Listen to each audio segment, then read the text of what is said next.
PT Geomasadi Satwa merupakan salah satu anak perusahaan dari PT Japfa Konpit Indonesia Tbk yang berfokus pada perunggasan yaitu broiler. Salah satu cabang PT Geomasadi Satwa terletak di Desa Kasri, Kecamatan Bulawang, Kabupaten Malang, Jawa Timur, yang memiliki 3 farm sekaligus, salah satunya pada farm Kasih Satwa. Sebelum memulai kegiatan dalam kandang, PT Geomasadi Satwa memberikan fasilitas berupa pembekalan materi secara langsung di farm Kasih Satwa. Semangat pagi! Pagi Jawa! Apa kabar hari ini? Antusias! Yes! Java?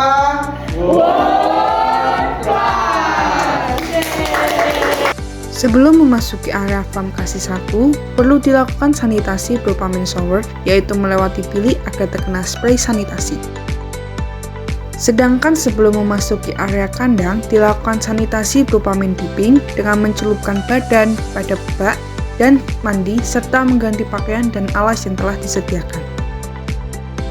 Pada farm Kasih 1, memiliki 5 kandang closed house double deck dengan sistem tunnel ventilation, yaitu udara yang akan masuk dalam kandang akan dibantu oleh cooling pad pada inlet untuk berubah menjadi udara sejuk yang mengalir ke sepanjang kandang untuk ditarik oleh exhaust fan di area outlet dan terjadilah sirkulasi udara. Kegiatan pemeliharaan broiler diawali dengan kegiatan check-in atau masuknya DOC dalam kandang. Kegiatan check-in diawali dengan kedatangan truk DOC yang akan melewati car dipping sebagai sanitasi kendaraan sebelum memasuki pada kandang. Pada periode 146 terdapat kegiatan vaksinasi koksi, maka diperlukan persiapan vaksin seperti penakaran jumlah dosis untuk 25.000 ekor per lantainya. Sesampainya truk DOC di depan kandang, dilakukan penurunan box DOC secara perlahan. Kegiatan vaksinasi koksi dimulai dengan memasukkannya box DOC ke dalam alat vaksin untuk display dan langsung didistribusikan ke dalam kandang. Pendistribusian box DOC dilakukan secara estafet untuk memudahkan box DOC ditata per sekatnya. Penebaran DOC dilakukan setelah vaksin mulai mengering dengan cara perlahan agar menjaga animal welfare serta ditata kembali box DOC dan dilakukan juga penebaran pakan untuk menstimulasi DOC agar segera untuk makan. Setelah DOC disebar 6-12 jam, dilakukan crop field evaluation, yaitu mengecek tembolok untuk mengetahui apakah DOC telah makan dan minum setelah disebar. Tiap harinya, para supervisor akan mengatur cuaca dalam kandang dengan menggunakan controller berupa manters, biasanya pengecekan pada suhu set point dan level kipas yang menyesuaikan kondisi ayam dalam kandang. Sampling body weight merupakan kegiatan harian yang digunakan untuk mengetahui pertambahan bobot badan ayam tiap harinya untuk menilai efektivitas pakan yang diberikan kepada ayam. Kegiatan sexing dan grading digunakan untuk membedakan ayam jantan dan betina dari jengger serta ukuran besar dan kecilnya ayam yang dilakukan pada umur 17 hingga siap panen. Selanjutnya kegiatan manajemen sekam yang terdapat 3 perlakuan, yaitu membolak-balikan sekam. Yang kedua, mengambil sekam basah yang biasanya terdapat di bawah nipple. Serta yang terakhir yaitu penaburan sekam baru. Kegiatan selanjutnya yaitu pengambilan feses yang dilakukan H-1 sebelum kegiatan vaksin dilakukan. Hal ini bertujuan untuk mengetahui apakah oosit koksi sudah terdapat pada feses ayam. Esokannya, kegiatan vaksin dilakukan pada umur 14 hari dan 22 hari yang dinamakan revaksinasi vaksin ND ban AF. Kegiatan vaksin diawali dengan menaruh Cefamune, lalu es batu, dan vial vaksin yang dibuka di dalam air. Kemudian, vaksin didistribusikan melalui air minum ayam yang dibantu oleh dosatron. Ayam dipuasakan 2 jam sebelum pemberian vaksin. Pendistribusian vaksin ke air minum dengan cara mematikan lampu dalam kandang agar ayam tidak melakukan aktivitas makan dan minum. Setelah semua aliran air minum telah tercampur oleh vaksin dengan menunjukkan warna biru dari Cefamune, lampu dapat dinyalakan kembali dan ayam diarahkan untuk menuju nipple untuk langsung meminum air yang telah tercampur oleh vaksin tersebut dengan medikasi selama 2 jam. Sedangkan untuk pemberian antibiotik seperti Agrisin Solution pada umur 1-5 hari dan Ciprofloxacin pada umur 16-18 hari dapat dicampurkan langsung pada ember yang telah berisi air dan didistribusikan lewat air minum yang dibantu oleh dosatron selama 5-6 jam. Selanjutnya, kegiatan nekropsi yang merupakan kegiatan pembedahan ayam, baik ayam hidup maupun mati, untuk memeriksa kondisi organ tubuh untuk menemukan gangguan kesehatan, yaitu apakah ayam dalam kandang terkena penyakit atau tidak. Manajemen pemberian pakan diberikan secara ad libitum tiap pagi hari pada pukul 8 dengan cara menuangkan manual sak pakan ke dalam tempat pakan dengan hati-hati dan tidak ada yang tumpah.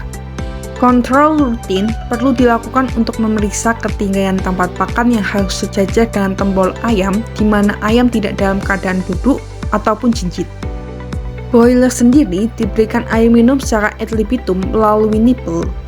Flushing nipple juga dilakukan untuk menjaga air yang keluar dari nipple tetap dingin sesuai standar suhu 21-25 derajat Celcius.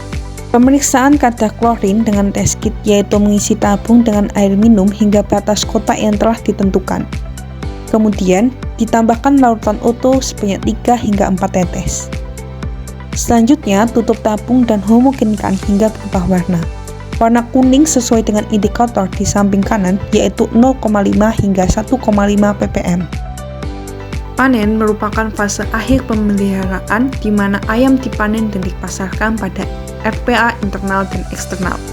Dimulai dengan kedatangan truk panen dan persiapan rel untuk dalam kandang. Kemudian ditimbang 4-5 krat kosong dan disalurkan ke dalam kandang untuk diisi ayam. Penimbangan langsung 3 krat berisi ayam sekaligus dan dicatat pada PTPA bukti timbang pengeluaran ayam secara digital maupun fisik dengan kertas. Sedangkan eksternal yaitu lokalan, ayam ditimbang dan langsung dimasukkan pada pickup pengangkut ayam. Sebelum truk meninggalkan farm, akan menuju lokasi khusus untuk penyiraman air yang bertujuan untuk mengurangi stres perjalanan pada ayam nantinya. Setelah ayam habis pada kandang, dilakukan program kosong kandang sebagai sanitasi yang terbagi menjadi 2 masa, yaitu masa kotor dan masa bersih. Masa kotor dimulai dengan menaikkan tempat pakan, tempat minum, dan merapikan sekatan. Lalu penanganan sekam. Sekam dapat dikeluarkan seluruhnya untuk dijual sebagai pupuk ataupun digunakan kembali melalui fermentasi sekam. Fermentasi sekam dilakukan dengan menutup secara anaerob selama idealnya 14 hari sampai suhu mencapai puncak 45-55 derajat Celcius lalu menurun. Setelah fermentasi dilakukan, tidak lupa juga melakukan proses penyapuan sisa-sisa sekam yang menempel pada lantai. Selanjutnya, dilakukan penyemprotan deterjen dengan dosis 1 kg per 150 meter persegi untuk menghilangkan kotoran yang membandel pada seluruh area kandang. Cuci kandang dilakukan 1 hari setelah penyemprotan deterjen untuk memberikan kotoran dan sisa deterjen yang menempel dengan air bersih bertekanan tinggi. Sehari setelahnya, bersih lingkungan dilakukan dengan cara mencabut dan memotong rumput, mengambil sampah serta penyemprotan Lysol untuk meminimalisir datangnya hama penyebab penyakit. Masa bersih ditandai dengan penyemprotan desinfektan 1 dan 2 berupa Deskin dan Agrisid dengan dosis 4 ml per liter air untuk membunuh mikroorganisme baik area dalam kandang maupun area luar kandang. Esokannya, pengapuran atau camping dilakukan untuk menghilangkan sisa-sisa mikroorganisme dengan dosis 0,2 kg per meter persegi dengan kapur hidup pada lantai kandang maupun area luar kandang seperti cooling pad. Esokannya, penebalan sekam dilakukan dengan cara menyalakan kipas untuk membuang gas dari sekam. Penebalan pada sekam baru dilakukan dengan ketinggian 5 cm. Sedangkan sekam fermentasi setelah disebar baru ditambah oleh sekam baru. Pengolahan limbah di farm KC1 terdapat 2, yaitu limbah padat berupa sekam bekas 1 periode pemeliharaan yang dapat dijual sebagai pupuk ataupun digunakan kembali melalui fermentasi sekam. Lalu bangkai ayam, ayam sakit, ayam kerdil dimasukkan ke dalam 1 karung lalu ditaruh ke belakang kandang untuk diambil petugas harian yang akan dibawa ke sumur bangkai dengan diberi bio-HS. Untuk limbah B3 seperti vial vaksin, lampu bekas dapat ditaruh pada TPS tempat pembuangan sementara sebelum diberikan ke Dinas Lingkungan. Sedangkan untuk limbah cair pada farm Kasih 1 berupa air bekas sanitasi, air bekas program kosong kandang yang akan ditampung pada sumur resapan tiap kandang dan dialirkan ke ipal di belakang kandang untuk difiltrasi sebelum dibuang.